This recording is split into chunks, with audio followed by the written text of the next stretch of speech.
There is a dark place, but I'm not going there. No, no, not on my way. There is a dark place, but I'm not going there. No, no, not on my way.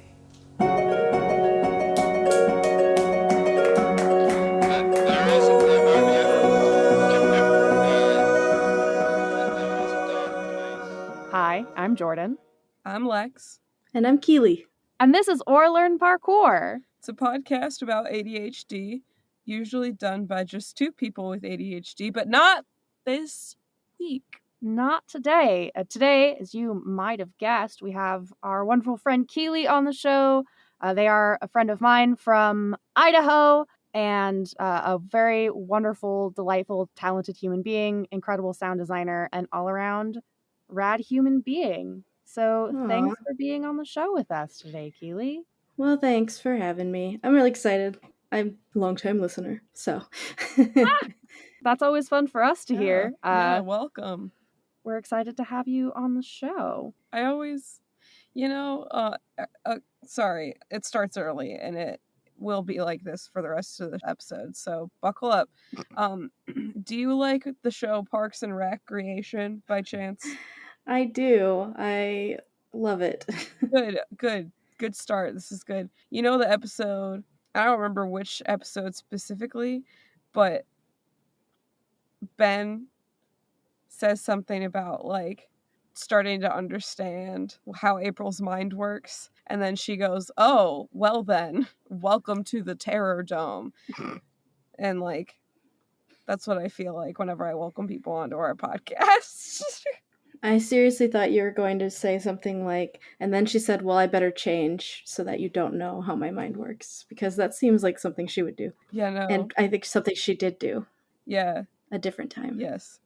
I'm pretty sure that exchange and different iterations of it happened at least a couple times, probably. Is that how we're introducing the show now? Is just welcome to the Terror Dome? I guess. Welcome to the Terror Dome. Yeah. Bow, bow, bow. Ooh, I like the air horn. Yeah. You could, pitch shift them a little bit so they sound scarier. Oh, ooh. Really like. Oh, because Terror Dome. Okay. Mm-hmm. The Terror Dome is gotta be spoopy. It's true. It's true. That is I'm true. real bad at well, that's not true. I'm not bad at audio horror, but so much of my conception of horror is visual. You know what I mean? Mm-hmm. That's just me.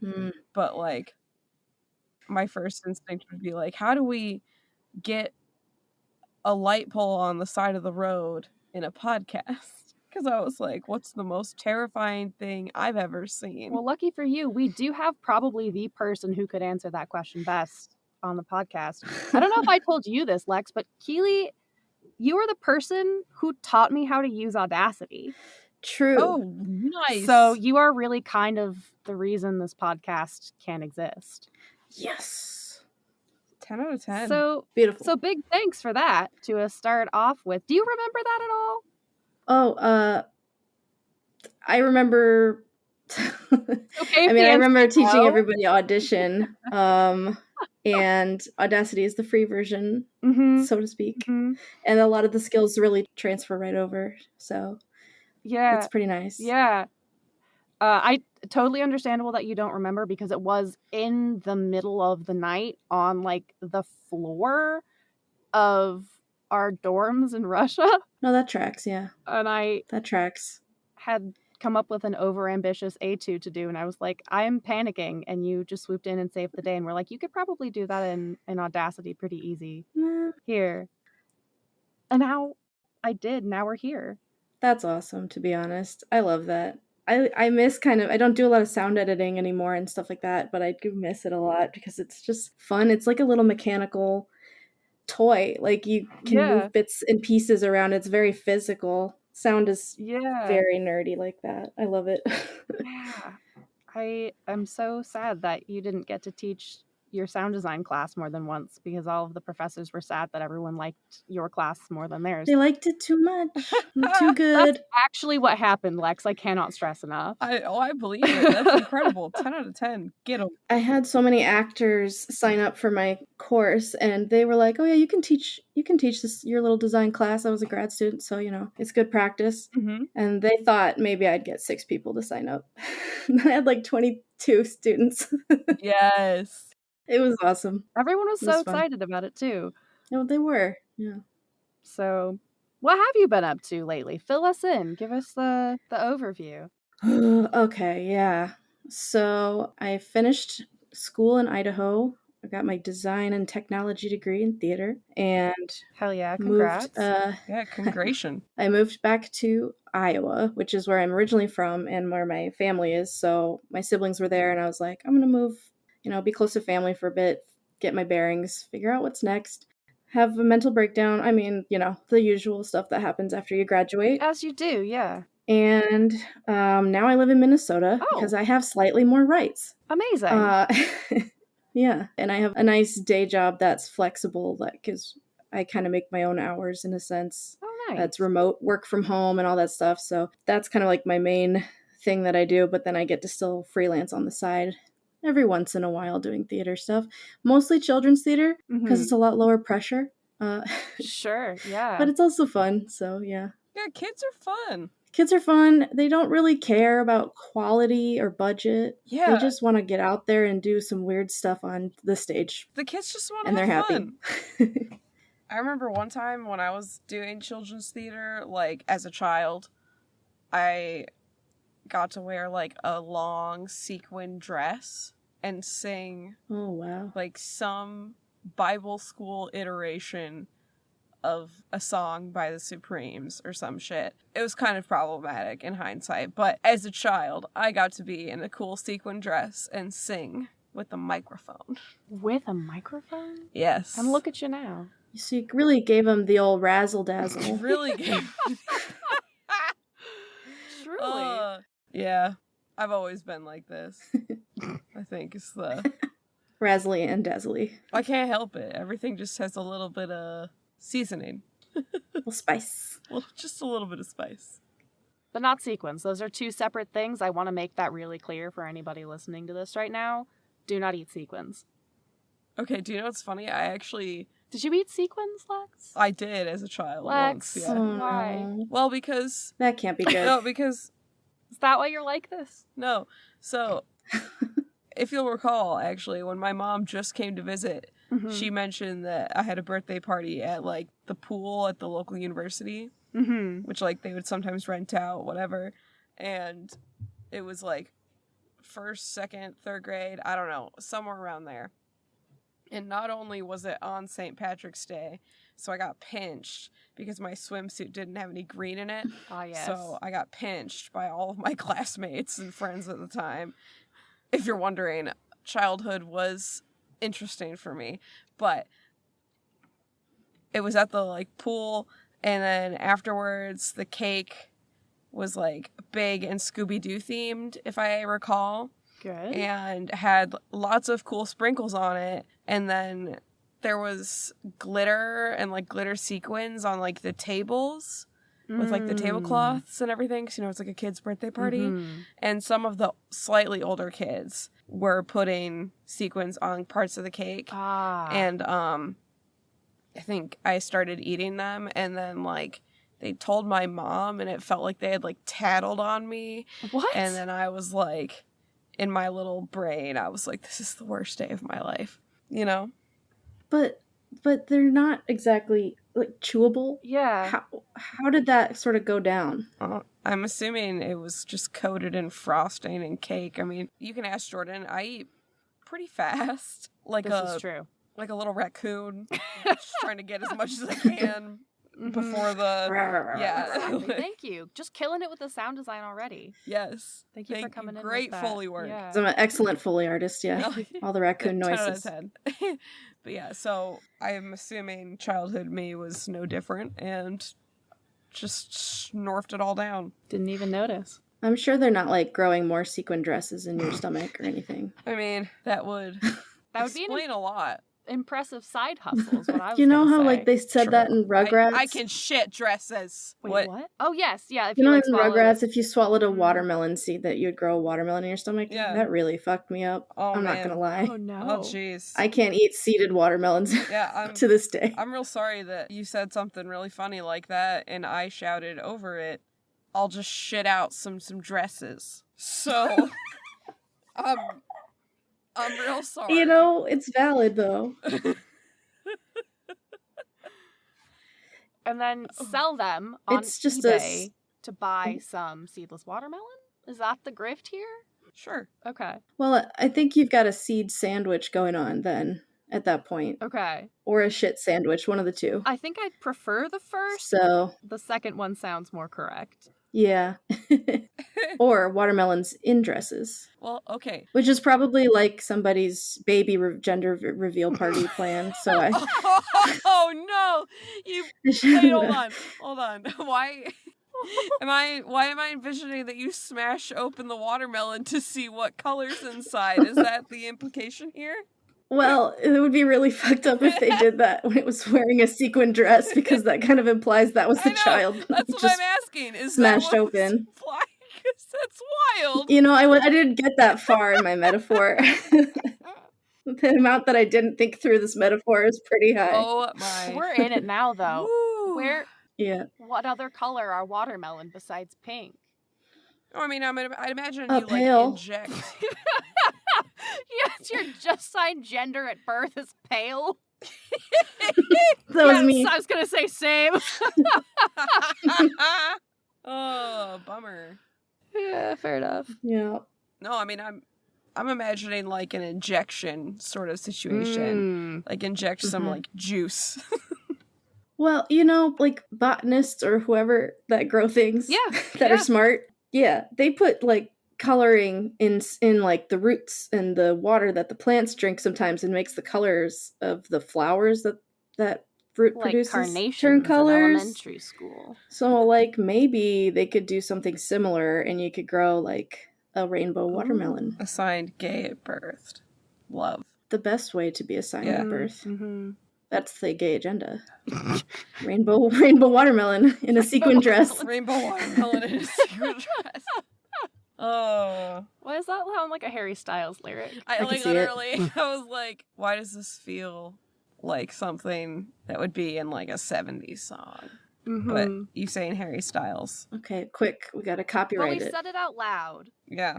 Mm-hmm. and this will be dated. Yeah, timestamps. Mhm. Yeah, so I think we have pretty solid Okay. copyright claim going here. It's not trademarked, which Yeah. might be the extra mile, but you know, we have a record, and that's what's important. So I'll just make sure and email this to myself when we're done with it, Mm-hmm. and then we'll be set. That's as much as I know about copyright law. I am not a lawyer. None of us here are lawyers. Cannot stress that enough. Yeah, we're not doctors. Absolutely not. Not, well, to my knowledge. I guess we still need to actually let you talk about yourself, Keely. I apologize. Definitely not a doctor. Can confirm. Yeah, okay. So definitely no doctors here. Don't take our advice, okay? Yeah, no. Or if you do take our advice, that's your choice.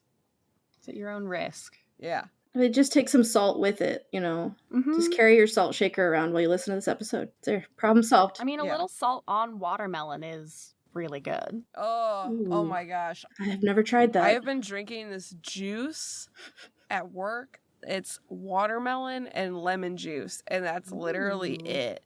And it's like still got pieces of watermelon in it. Do you know what I mean? Like it's like almost like a slushy because it's got so much watermelon sort of pulp in it or whatever. Pulpy. And then I've been putting it in the freezer and then in the fridge Oh. and then having a fucking watermelon slushy at work.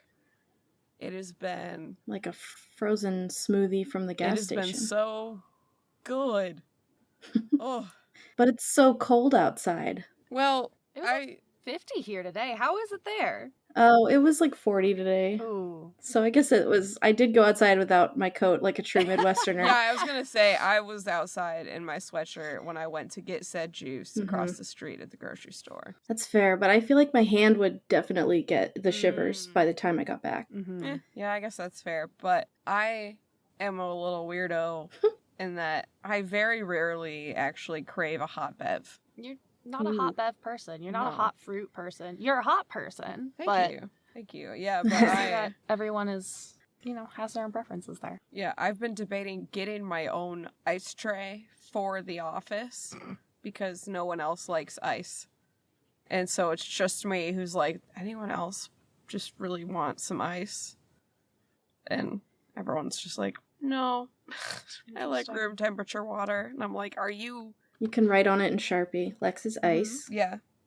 Make sure no one steals your ice. Do not touch. Mm-hmm. Do not eat, drink, crush, or otherwise smuggle away. Yeah, basically.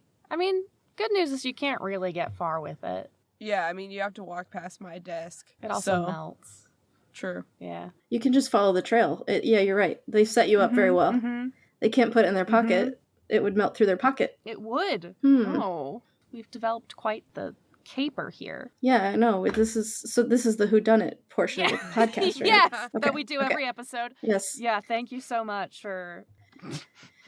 God damn it. Before moving on, I do have to know, what is your stance, Keely, on hot versus iced drinks? Oh, I like both, but I definitely prefer hot coffee. Fair. Nice. So I probably lean hot, Mm-hmm. and then I like blended drinks, not iced coffee. Do respect a blended drink. And I don't know why. There's just something about it. Oh, and blended margaritas. Yes. Also good. Yeah, there is something about like a slushy Yes. texture. There are various kinds of slushy textures, Mm-hmm. and I like most of them. Mm-hmm. A gas station, like, okay, so you're from Iowa, so like, probably the sweet taste, the nectar of the gods of a Speedway slushy. I don't. What? Oh my gosh. Speedway gas stations have the best slushies, just hands down. And they're one of the few places that still has like the insulated cups that are big enough to have with like the little domed lids. And then it's great consistency, and it takes a long time to melt, and it is just the best slushy.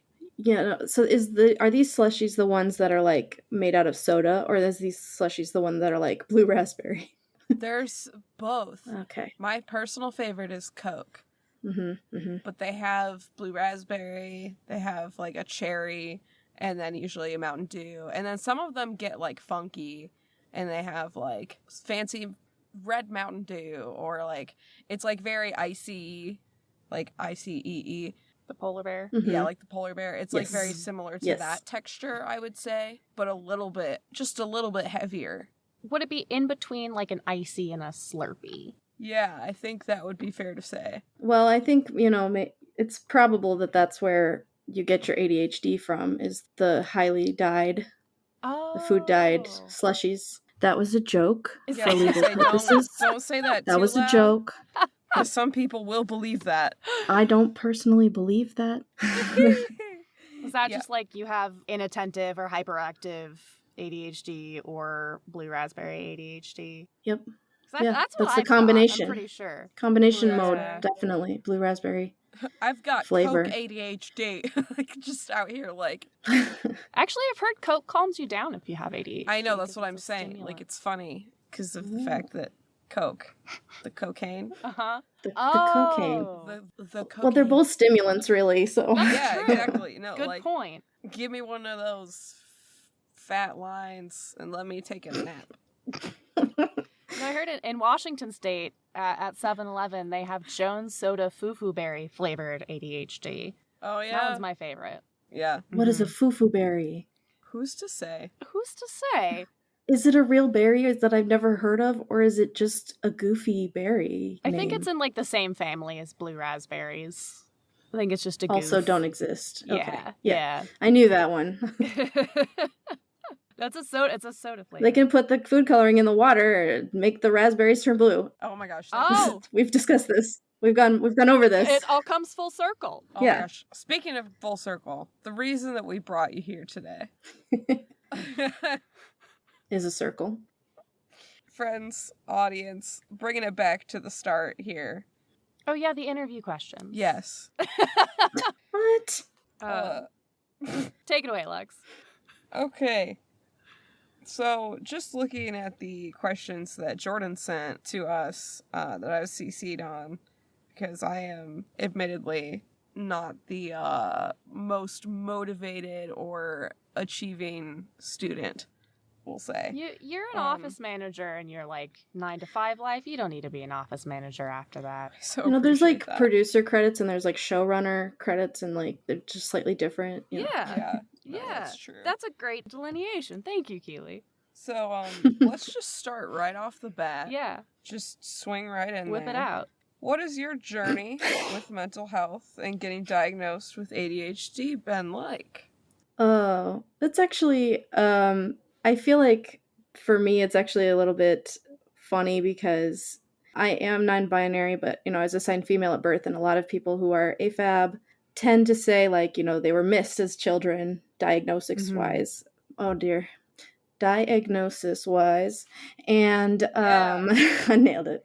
And usually don't get diagnosed until adulthood. And so for me, it's funny because technically I didn't get diagnosed until adulthood, but I was unofficially diagnosed when I was a kid. So, so I had a lot of inattentive signs. Honestly, I definitely am combination ADHD. Nice. But I was a very big daydreamer in elementary school. Huge daydreamer. The amount of times I would be quote unquote paying attention were slim to none. However, I would almost always get questions right if they called on me. So it was like my brain was still getting the info in, but it was also somewhere else, like 90% of the time. So I remember being told as a kid by like authority figures, probably my parents, who were probably told this by, I don't know, the school counselor or something, that they suspected that I had ADD, which, as I know, is not a diagnosis anymore. Right, but, But I wasn't a hyperactive little boy, so to speak. So, it looked different enough that they didn't think, and I was doing it well enough in school grades-wise that they didn't think they needed to pursue anything. But they flat out told me when I was a kid, like, we think that you have ADD. We're not going to get you diagnosed about it officially. So I unofficially just always kind of knew that I had ADHD. And I just sort of thought it was a quirk, that it wasn't really affecting me. And that was like underlying most of my childhood and growing up experience. So it's pretty interesting. And I didn't really take it seriously as anything more than just like, oh yeah, I probably have mild ADD or whatever you want to call it, until I was like fully formed and out there in the world and doing my best. Wow. So what made you decide to, because you said you didn't really put much stock in it or think it was that much of a thing until later in your life. Like, what caused that switch in how you think about your ADHD? I wish I could remember specifically what kind of reasons it was, but like it was after I moved here, which was in 2019, and after the start of the pandemic, which was very shortly after I moved here. Yay me. I actually moved here, moved to Minnesota to use their state health insurance to get top surgery, which was great. Nice. But then I went into recovery mode, and I was, like in home, just resting up and recovering and stuff. And then COVID came, and then I was like, okay, I'll just stay inside forever and meet nobody. But anyway, as most people I think did at the sort of start of the pandemic, we were all online a lot. And so probably TikTok and probably just like being more chronically online than I used to be helped me realize that maybe this is something that I could actually take seriously about myself. Yeah. Yeah. If you're like me and you also have things like anxiety or whatever, like anxiety or whatever is my official diagnosis, then you might be more likely to downplay how it affects you. And I think I was doing that for a long time, thinking like, well, it's not bad enough for me to really pay attention or to really do anything about it. I'm not, not that ADHD. I don't need supports. I don't need medication and blah, blah, blah.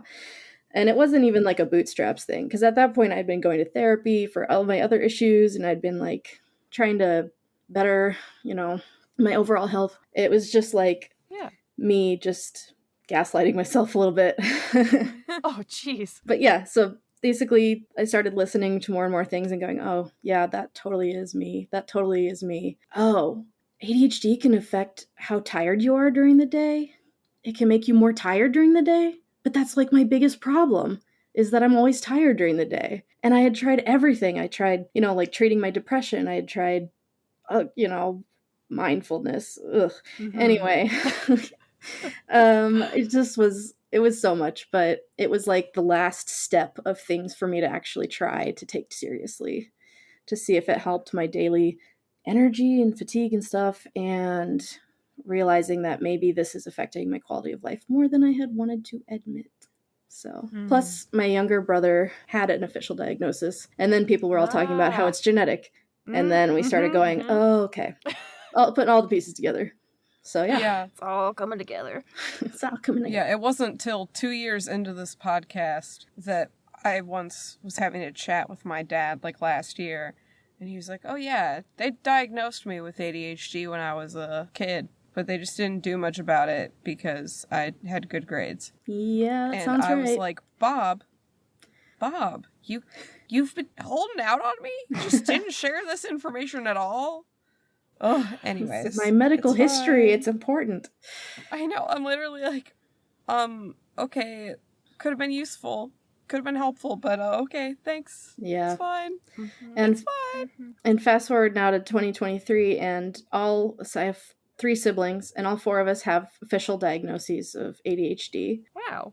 And nice. We all joke that we got our anxiety from mom and our ADHD from dad, because it seems real clear now, looking at them both, that's how that shook out. Genetics are great, so it's funny. But nice. A lot of camaraderie in having all of your siblings diagnosed with ADHD, I'll say that. Yeah. Mm-hmm. I can see that. Yeah. Where in the sibling order are you? I am the second of the 4. So my sister. Okay. Then me, then one of my brothers, then the other brother. Okay. We're all decently close together in age, too. My brother and I are 4 years apart, so that's like the biggest age gap between any child. So, okay. Pretty close. And yeah. Well, we got the 3 major categories here. We got an oldest child, a youngest child, and a middle child. So, like, super middle child. Look at us go. I used to identify very strongly as middle child because back in the 90s and 2000s, everyone was like, your child syndrome. You got to identify with your child syndrome. And that was like the zodiac of the time. I don't know. It was. It really was. That's so true. It really was. Yeah. Wow. Also, go ahead. Huh?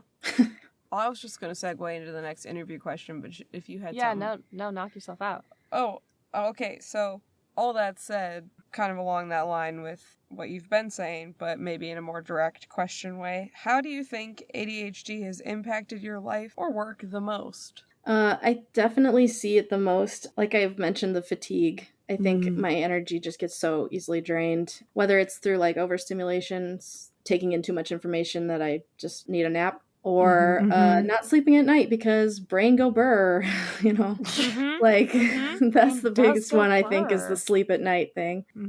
But those are I think the biggest ones. And then I definitely in school saw a lot of struggle. I have a lot of struggle with deadlines, and that actually led to like a fear of commitment too for future things. So I tend to play it safe in terms of doing like theater jobs and stuff, because I'm always thinking, like, what if I drop the ball?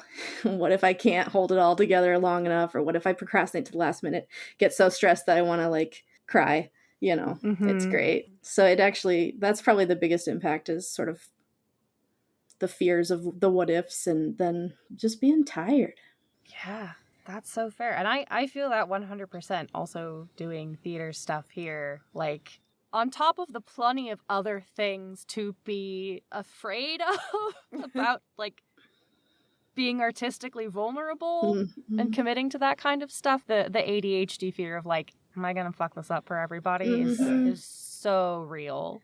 Yes, and, like, kind of this ties into the next question, too, but, like, as an artist, and a lot of times I remember, especially in grad school, sitting in, like, meetings or in rehearsals, and it felt like everybody else was on the same page, except I was not. I was missing something, and I was too afraid to ask what it was, because it was supposed to be the obvious artistic thing that I was just supposed to be getting it.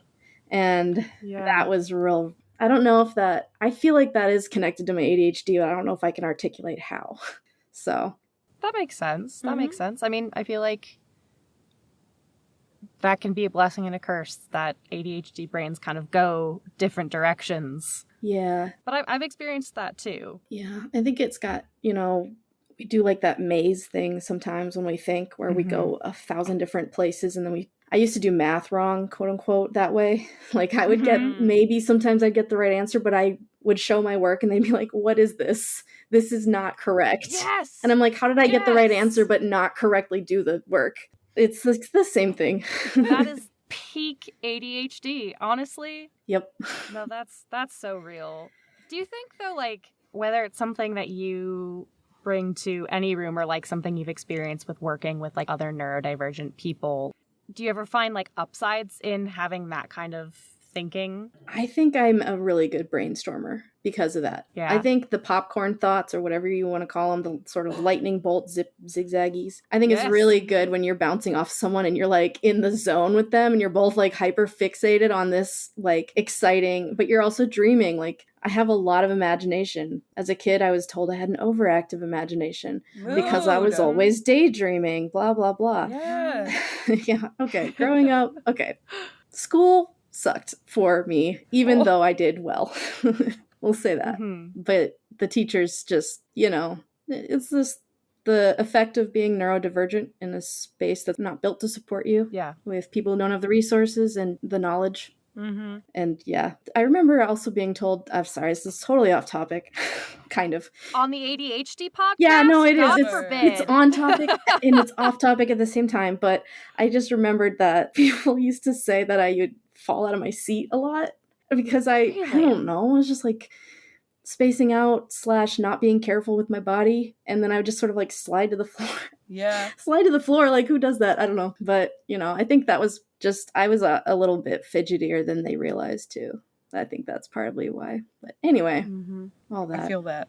All that to say. I would always get yelled at for sitting weird in those school desks. Well, so like I feel that. That's what they say. There's the gay sit, there's the neurodivergent sit. I think they're the same kind of sit. You just can't sit normally in a chair. And that's like the Venn diagram of those two groups. Which, I mean, there's a lot of other reasons why those two groups overlap, obviously. This is true. Is it the same sit, or is it like I'm doing a hand gesture right now that is not going to make a lot of sense. It's beautiful, rolling waves. In an audio medium, but like when sound waves match up with each other and like make it more intense, that's a thing, right? Yeah, that's kind of like resonation, like resonating. Yes. Is that what happens when you're gay and neurodivergent and try and sit in a chair? Yes. Just ups your vibes. Yeah, just extreme. Yeah. Well, and I say this as part of both the queer community and the neurodivergent community, but we're just two groups of people looking to do the same thing, which is sit weird, you know, possibly upside down, possibly backwards, just legs everywhere. Yeah. It's it brings the best. us together. It is. It's like you got to be some kind of unique new pretzel. It's a drive that's built in. Yeah. On that note, though, like, since we're kind of in there already, like, what else inspires you as, like, specifically as a neurodivergent and queer, like, artist or creator? You know what I mean? Well, a lot of stuff, I would say. So I've always been drawn to storytelling in all of its forms, pretty much. Yeah. I think that you see a lot of other neurodivergent people in, like, I know you've had a whole episode on this, but tabletop RPG spaces, for example. So most of the people that like I see like myself reflected so often in people who are telling stories like that in a group setting, and it's very theatrical. But I love seeing like my tendencies and stuff in people when I'm like watching their live streams or whatever. Yeah. So I kind of really love D&D for that reason. Hell yeah. It's also just a nice sort of like theater outlet when I'm not doing as much theater. But I just love stories. And that's like another reason why probably I watch a lot of TikTok. So I once called it micro theater because a lot of like Oh. that's basically what a lot of videos on TikTok are now. It's very diverse, I would say. There's a lot of think pieces, there's a lot of drama, but there's a lot of really short and really goofy stories that are told. Yeah, I think you can just see that kind of imagination out in the wild a lot. Yeah. I don't know if that really answers that question. No, totally. And I mean, it makes sense too to see the overlap between, like, you mentioned earlier how you saw a lot of people on TikTok with ADHD that helped you self-reflect. So, like, it makes sense that you would find similar groups of people in those spaces. Yeah, and again, I think that a lot of ADHDers do end up in artistic positions or in these sort of very creative roles. And I think I've just always enjoyed that kind of stuff, and it fuels my heart. Like I just love all the creative stuff the most. Even like people who do visual art and video games and all kinds of things, just kind of following them and following their stories just as people is really fun. Just it's dopamine for sure. It's dopamine. And it makes me feel like I can just chill and be me too. Yeah. One of the big things that I think I had to learn and like I think people modeled is sometimes you see people achieving a lot. It's something I really crashed and burned about after grad school. It's because I was not doing what was expected, so to speak. But seeing people, especially on social medias, who are still participating in creative stuff, but it's not like their day job, or it's not 100% all the time of their lives, but they're just living and they're making that joy happen for them at their own pace and their own time. And it's okay for me to do that too. Letting that stuff filter into my brain, huge relief. Huge relief off of the pressure of like needing to be something or someone that's important and constantly producing and constantly outputting. Yeah. So I think I just love to see that in like all medias and in especially on social medias, just like little bits, little story bits. It's nice. Yeah. That's really beautiful. Thank you for articulating that. I agree with you that that's not a story of success that we see as much of. Yeah.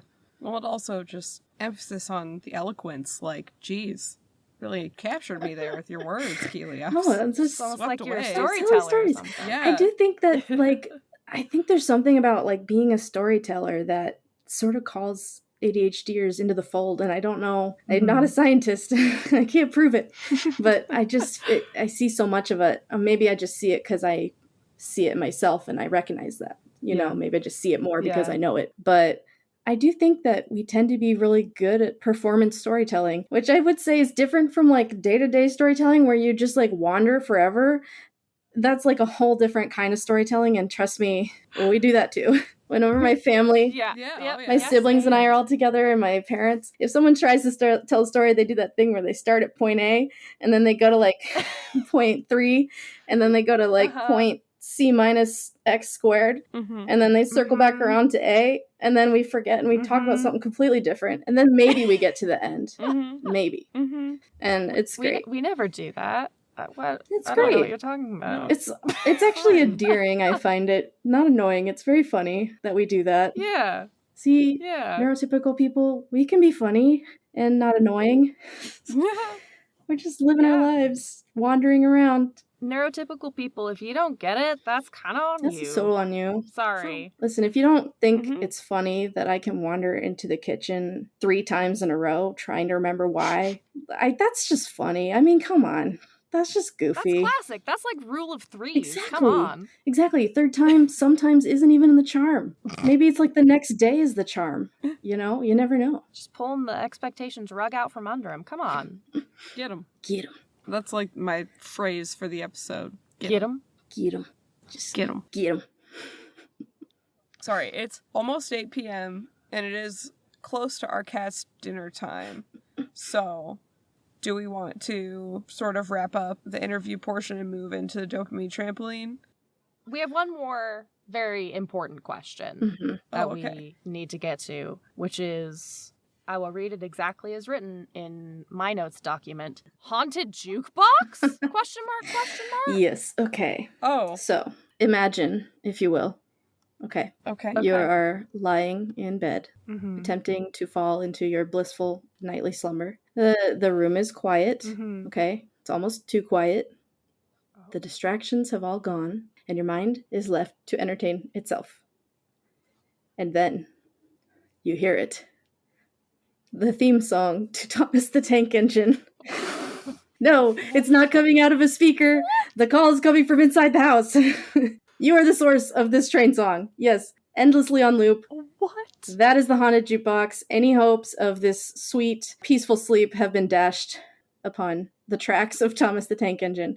So, Is this just something that happens to yes. So, what I refer to as my haunted jukebox is the phenomenon of where things get stuck in your head, but they really get stuck in your head on loop. And maybe it's just a okay. portion of a song, but it can come from like anywhere. It can come from one day of your childhood. There was one, so you? this is like my brain sticking to things, is like what it is. Yeah, yeah. It's like the bit, do you all know the John Mulaney Salt and Pepper Diner bit? It's an older one, Yes. and I don't know, it probably didn't age great, but the idea that these kids are like just playing What's New Pussycat over and over, it's like the most annoying song, but it's in your head and you cannot get rid of it. That is the haunted jukebox. So, I see. yeah. Follow-up question. Yes. Keely, how often for you is it specifically the Thomas the Tank Engine theme song? You know, that one comes up way more than you'd think. It's just like on a SOS. general rotation, I would say monthly, maybe a monthly rotation. I've had some really funny ones though, and sometimes it's like just one line or one section of a song, you know, like the fun part of a song or the dopamine part. Sometimes it's the annoying part. You can't control it. You're not allowed to because it's haunted. That's the point. That is truly, truly haunting. It's like my brain is so bored that it just really reaches deep into those archives and it pulls out anything it'll find. It's Christian, like Bible camp songs occasionally. Those are actually extra haunted, I would say, because of how they make me feel. So, like some VeggieTales? VeggieTales, or like the ones that just spell words. I don't know those I'm ones. afraid to say them because they'll get stuck in y'all's heads.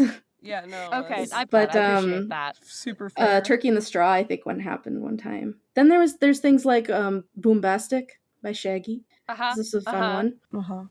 Basically anything that my brain is like, oh yes, I just want this to be stuck in my head for a long time, and I have no control over it.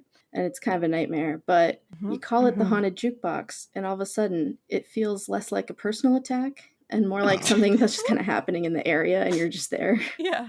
Like, oh, You're just a conduit for the haunted jukebox? who turned on the haunted jukebox again? I mean, there could be ghosts in my brain. Like ADHD could just be ghosts in your brain. You don't know. I think that was a predominant theory throughout the 1800s, and they were like, yeah, do cocaine about it. Wandering uterus? No. Ghost brains. Ghost brain. Just, I love it. No, that's phenomenal, though, because the same thing does happen to me, and I think my brain is doing a thing right now where it's very much like, do not remember any of those things, but I know as soon as I leave the closet, they're all just going to come crashing in, and it's going to be like a really bizarre, like, VeggieTales, 90s music, really funny Tumblr tags, like cacophony in my mind. Oh yeah, the Tumblr music, or Tumblr's words, and then there's like TikTok's audios that could. The other day I had the line from the History of the World, what's it, like a goofy YouTube videos that are like, do the brief history of like the whole world. Yeah, like the cartoon ones. Yeah, and I just had the sun is a deadly laser on repeat in my head. Those are really catchy. It's a classic line for sure. The sun is a deadly laser, but I'm not sure it had to repeat that many times in my brain, you know? That's so fair. There's like this one AMV that I was obsessed with in like middle school called Naruto-owned. Like people used to do like pwned, you know? Yep. It's like Naruto-owned. Yep, I got it. And that whole AMV is like a splice of a bunch of different songs, and it is not aged well in certain areas. But various parts of that are generally just sort of not even like on a haunted jukebox necessarily, but like an implant in my brain. That's just sort of in a low buzz at all times. It's just sort of ready to come back up to the surface of my consciousness. Yeah. Well, there's also mashups. There always can be mashups. And I don't know if you guys experience this. Oh, yes, actually. Sorry. I have a very funny one. Continue. I was just going to say, when your brain just decides to start doing mashups for you. But there's always, for me, there's songs that I'll listen to the first part of it and I have to transition into the other song that makes me think of at that certain point. Every time it's like, oh, I'm Yes. switching from this song to this song now. That has happened to me about 4 times already this week with specifically, I'm so sorry, have her slide into Cooperstown on a bad bet into Does Your Mother Know? Because it has that section that's like, Does Your Husband Know? And then Yeah. it becomes Does Your Mother Know? Yeah. And Amazing. it's hell, actually. It's amazing. That's so funny. Mine, one of the number one mashups that I have is the song Cheerleader. I remember that one. We all remember that one. Mm-hmm. It was a bop. And instead of Cheerleader, my brain always, when I get to that part of the chorus, supplies Cheeseburger from the Veggie Tales Silly Songs with Larry, the cheeseburger song. So you, Also top tier. you think you found yourself a cheeseburger. Yeah, No, that's good. It has really good potential and I'm here for it. like straight up. Yeah. Oof. Yeah, it's a lot. There's the song Sleepwalking by All Time Low. I don't know. It's I think it's a newer one. And Didn't they like just come out with a new I album? think they did, yeah. So many artists are just like coming back with stuff and I'm just like, what year is it? But anyway. Mm-hmm. Good for them. The song All Time Low that goes like, I'm at an all time low, low, low, low, low, low. Oh, yeah. Those go together. So you can sing All Time Low to a song by All Time Low, and it's very funny in my head. That actually kind of whips. Yeah, it's I good. want that remix. It's good. I have to, but the thing is, I have a compulsion to sing it. When I hear the other song, I'm like, I gotta sing along my way. So Yeah. Fair. Well, your way is objectively better. It's like haunted fun. jukebox Good. adjacent, though, I would say. It's like mashup jukebox. Haunted DJ? They're like not ghosts, they're like poltergeists, you know? They have to manifest. Yeah. Oh my god. Incredible. Yes. Well, thank you for sharing that with us. I know in our Instagram conversation about making this happen, that was a significant part of the topics that we discussed. So that was beyond my wildest dreams of what I thought the haunted jukebox was going to be. It's very low key, but it is like a constant part sometimes in certain people's lives, and I am one of those people. Oh, yeah. It is unfortunate. Yeah, but... very relatable. I for sure thought that was going to be more literal, and I'm glad for everyone involved that it's not, I think, for everyone's safety. Be scary. Thank you so much for that. Yeah, there's enough true crime and like supernatural horror podcasts out. That's not true. I would do one of those in a heartbeat. If I had I'll a be real honest. proper ghost story, I tell you, I would not sleep at night ever. If that something like that actually happened to me in real life, Dunsies. I'd be up all night staring at the wall, waiting for something to come and take me. Oh, I'd like to think, and this is backed up. I have a pretty Shane Madej approach to like everything. That's fair. Can I have see a that. pretty like Yeah, I'm theater pretty cavalier. ghost lore. Like, I'm not sure if I believe in it, but I'm not gonna fuck with it. Yeah. I want to pretend that I don't believe in it, but my literal fear responses tell me otherwise. So valid. Yeah. Logic cannot override the body's fight or flight or freeze or fawn. That's so Although I'm not fair. sure how I'd fawn at a ghost, I'll be honest. That's so bargaining. fair. For me, The 6 stages of grief. oh my god. Like twirling your hair like, oh my god, Hi. hi. Do you like live here all the time?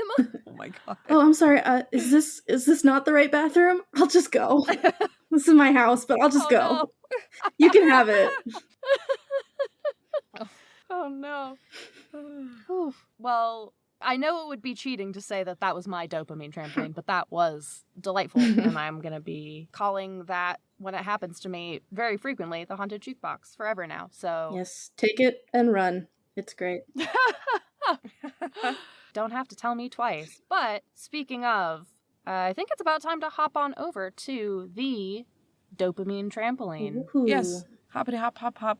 Welcome Ba-boing. to the dopamine trampoline. It's a place where we talk about things that we like, things that are giving us dopamine, things that we've fixated on, maybe even hyper fixated on. Yeah, it's actually really comfy here. It's nice. It's good Yeah. spring in it. It's got a great bounce. Thanks. Just to get us kicked off here, Jordan.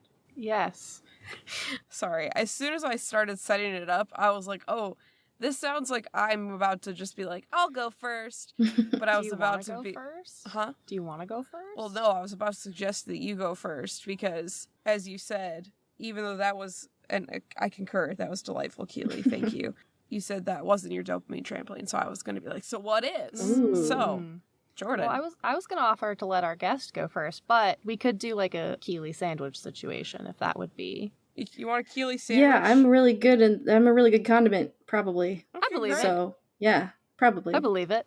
Yeah. What kind of condiment would you be, do you think, if you were a condiment? Probably something adjacent to the ketchup. Oh, Like, okay. I don't think I'm Alright. cool enough to be like mustard. Oh. Definitely not spicy enough to be barbecue sauce. Okay. I think you could be mustard. if But you ranch want. is just a hard no. I can't. No ranch? No, because even though I'm from the Midwest, I don't identify with ranch. That's I don't weird. mind ranch, but I don't identify as It's ranch. a very polarizing condiment. I identify not as ranch. Polarizing dressing. I identify as tired, as the great Hannah Gadsby would say. Yes. Shout out. Mood. I see ketchup though, because Mhm. honestly, in my opinion, and I will die on this hill if necessary, ketchup is the unsung hero of condiments. Mhm. I know, especially in Chicago, it really gets shit on, but it is complex, it is sweet and tart, it is good on a lot of stuff.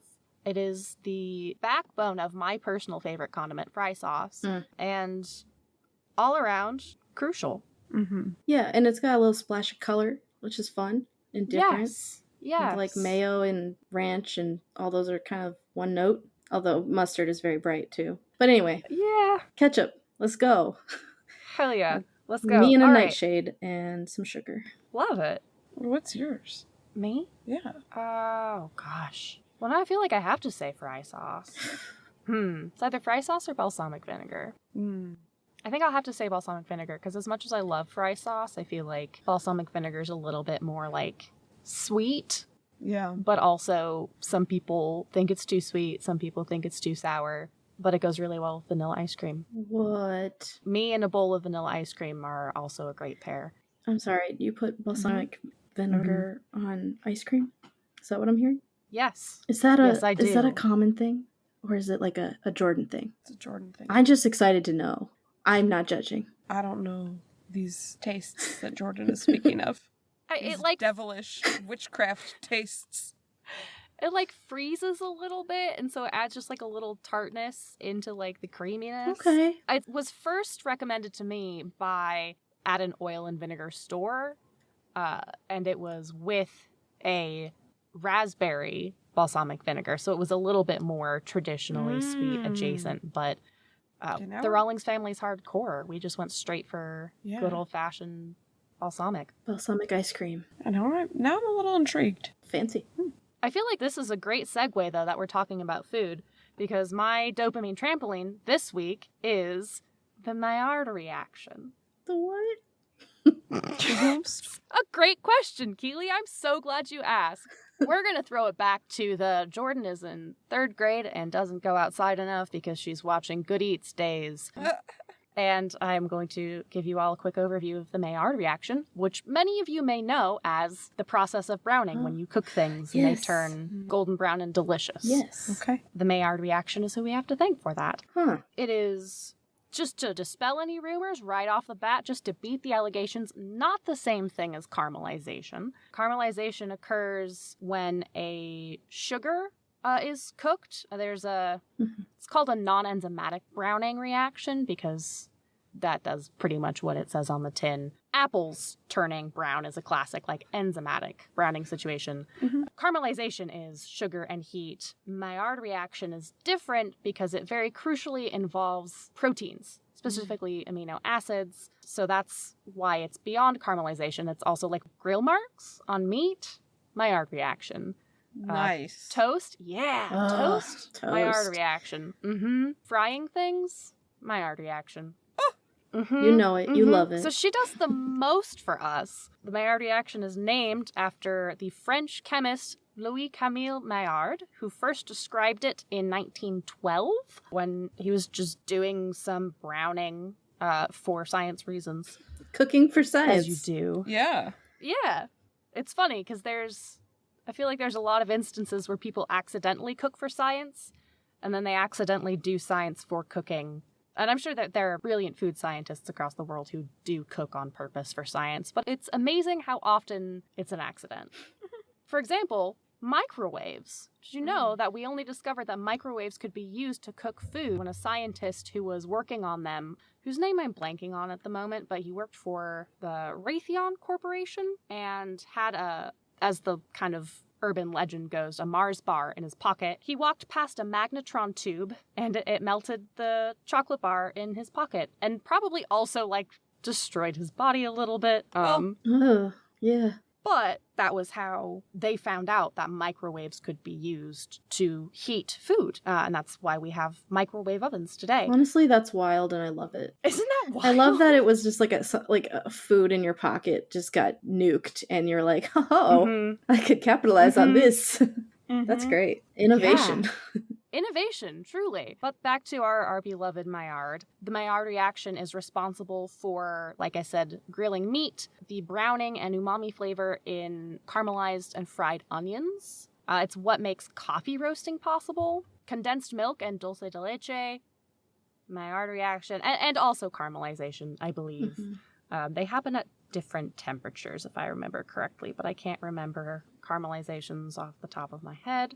But the Maillard reaction generally occurs, I think it starts in the mid-200s, usually past the boiling point, because the water generally has to evaporate off the surface of foods before it can actually make contact and begin browning, up to about 330 degrees. After that, that's just burning. But the Maillard reaction is when heat affects these sugars and amino acids at the same time, and it's actually a chemical reaction where those break into the flavoring compounds that I can't pronounce any of the names of because I got a theater degree. But it's actually the chemical creation of those flavoring compounds, and we can see that the Maillard reaction is happening because of the appearance change, because of the color change, because of the golden brown and delicious. However, it is technically scientifically referring to the creation of the flavor compounds. Which is really cool because sometimes people say oh, it's the same if you microwave it versus if you make it on the stove. But basically you're justifying saying it tastes different. Yes, it does. The flavor changes, literally. It literally does. It's not just the texture. Yeah. Different chemicals are created on this food. And interestingly, I am just now learning this because I'm looking at the Wikipedia page to make sure I'm getting my numbers right. Different process, different thing, but there's also a Maillard process in archaeology, and that's when bodies are preserved in peat bogs. Oh, I thought we were going somewhere else with the bodies. I was wondering. I shit you not. I've been sitting here this whole time being like, why does that sound like something I've learned about? But this is not what I learned about. And then you just said that about the peat. Yeah. Was it the same guy? I hope not. Jesus. Oh, God. I hope he washed his hands in the middle is all I'm saying. Yeah, for real. Oh, shit, Jordo. Oh, jeez. Yeah, thank you for bringing that comparison up, Keely. I'm done talking about food now. Oh, no. LOL. What's yours? What's your dopamine what's yours, trampoline today, Okay. Keely? Well, so I have one honorable mention, which I have to say it has to be my dopamine trampoline, at least honorably. This is not very in-depth, but it's the Sky Cowboy Screaming Man from the song Big Enough. I feel like you know who I'm talking about, but very big meme back when the song came out. I think it was all over Tumblr. Oh, yes. And it's just this cowboy guy, this older cowboy guy in the clouds in the sky, like Mufasa style. Yep. Yep. Screaming. Yep. But just to this song. Yeah. I see him. Well, in our household, in my circles, we've been listening to this whole song, and it's just a bop, but the screaming cowboy man is the best part, for sure, hands down. He just puts his whole cowboy-y into it, and I love that. Incredible. I love that for him. So we stan the Sky Cowboy Man. I can't remember the artist's name. Kieran something. But anyway, everyone should go listen to it. Kieran Callanan, Big Enough. But you gotta watch the video. And so my real one is gonna be actually gardening. Amazing. Which is probably the only thing. Real quick, sorry, I think I need just one more second to process the phrase cowboy-y. Yeah. Cowboy-y? What was it? Yeah, he put his whole cowboy Cowboy-y. into it. Yeah. Soak it up. Yep. Let it in. Cowboy. Cowbussy. Yeehaw. Great. Great. I'm sorry. Ye Go ahead. fucking Yeehaw. hog. Ye fucking hog. Gardening. Gardening. Continue, please. So yeah, so my real dopamine trampoline is gardening. It's something I'm very new to. I live in an apartment, so I don't actually have a space of my own to garden, but I rent a plot for very cheap at the community garden that is like basically across the street from my apartment building. Oh, wow. So Fuck in the yes. spring, I get to actually garden. And I went all in last year, like learning how to plant things, and like literally was totally like one of those like hyperfixation things, but it lasted all season. Mhm. It got me out of the house. It got me in the sunlight. It was great. I was just living my little farmer Keely life. And now Yes. this year I've started doing seed starting indoors. So I have like the lights, and I have herbs Oh my downstairs, and I gosh. have these tiny little sprouts that just came up recently of pepper plants and Yes. chamomile. And I just feel so I feel so cool and Oh, that's dorky so at the same time. exciting. And I'm just learning everything I can about like growing plants, and that specifically growing edible plants. Mm-hmm. I don't really fuck with Nice. hostas and stuff. No, I don't understand Fair. the point. They just sit in your house and taunt your cats. I don't have time for that. So That's yeah, fair. so gardening, that's my thing. That's delightful. I got overalls. Oh my I god. wear you have overalls, gardening and I got overalls? this lovely straw hat, you know? I so look like I stepped out of Stardew Valley. It's great. Fuck yes. It's I'm such so a good... happy for you. It's literally like living your best life kind of a situation. I wish it was all Yes. season, all year round. Winter's been rough, but these little seeds, they're getting me through it, so... Mm-hmm. Hell yes. What do you got? What do you got started? What little seedlings do you got this year? I planted tomatoes. They haven't sprouted yet, but they live in a dark box until they do. I guess it's like timeout. And I got chamomile to sprout, which I had tried 3 times prior, so 4th time's the charm. And then I've got Yeehaw. 3 varieties of bell peppers, because I fucking love them. Nice. And Wow. then I tried to plant some snapdragon seeds from my garden last year, but I'm not super confident in my ability to harvest the seeds yet, so I don't think they're gonna grow. But yeah, other than that, I have a basil and a basil? Basil and parsley. Some new botany Yeah, they're happening? just buddies. They don't live together, but they could be basil. I ship it. Yeah. Basil and parsley. There's definitely some fanfic about Basil. Aw, it's actually kind of a cute It's a name. good ship name. Yeah, I would right? name my dog. I would name my future dog Basil in a heartbeat. Mm-hmm. Yep. Yeah. Well, wonderful. Congratulations on the seedlings. Hope you have a great rest of the gardening season. Thanks. I'm Yeah. even. Please keep us posted. I'm gonna try to grow a watermelon, so I'll let you know if that happens. Oh, Just one. you Tell better us- put it in a dress. what color it is. I will. Actually, this is the Moon and Stars variety. Oh. So the what's it called? The husk, Right. right? It's dark green, and then it just has splotches, like it looks like paint splatter in bright yellow. Oh. And then there's always that's one big beautiful. one that's like the moon. It's really cool. So we'll see. Wow. Wow. I didn't even know that was a kind of watermelon. I know. That blows this whole thing wide open. And it's It sure heirloom, does. which means you can save the seeds from it, which is great because, as we know, Nice. I'm afraid of the seeds and will not eat them. So Fair. Mm-hmm. gotta do something with them. Best use them somewhere else. Works out perfectly. Nice. Mhm. Love it. Well, thank you so much. Yeah, please keep us posted on that. Will do. Love plants. They're great. What else do you love, Lex? What's your dopamine trampoline today? Oh yeah. This is a real quick and, well, not dirty, but there's a real quick and easy one. I was thinking about how we're coming up on spring and summer, Mm-hmm.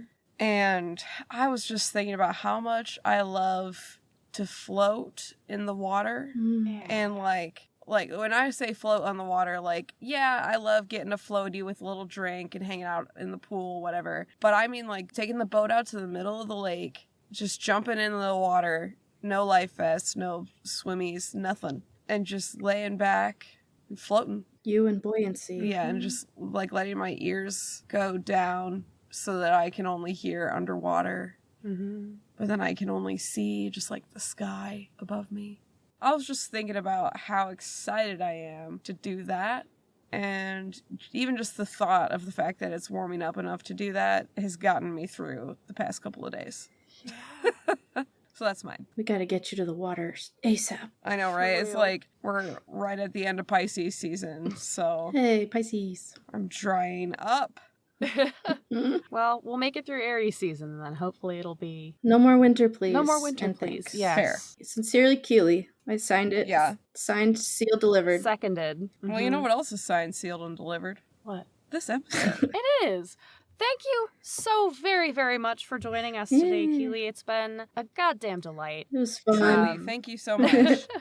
I'm so glad. I'm yeah. glad. A wordsmith. Truly. We'll go ahead and sign this one out so you can get back to tending your little seedlings. The babies, actually, and feeding cats, which all of us, I think, have to do. Yes. Yes. So, cool beans. Are you ready, Lex? Yeah. All right. This has been Or Learn Parkour from Wholehearted Production Company.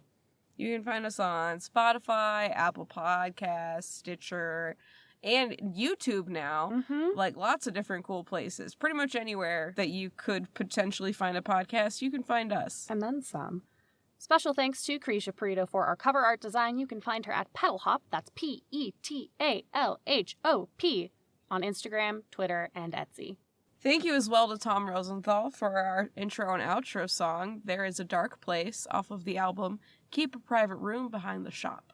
You can follow us on the social medias at Or Learn Parkour on Instagram and on our website, wearewpc.com. You can find those links as well as links to our transcripts and sources in the episode description. You know what else you can find in the episode description? A link to our Buzzsprout affiliate thing. If you start a podcast with them, you get some perks, we get some perks. It's a good time. If that's too much effort, you could just follow us. Yeah. That's cool too. Or you could leave us a review, share us with a friend, family, foe, or give us some money. Or you could give us some money. That is always an option. Link to that is in our Instagram, link in bio, and on our website. I'm Jordan. I'm Lex. And I'm Keely. This has been Or Learn Parkour. We'll see you in 2 weeks. Woo. Bye.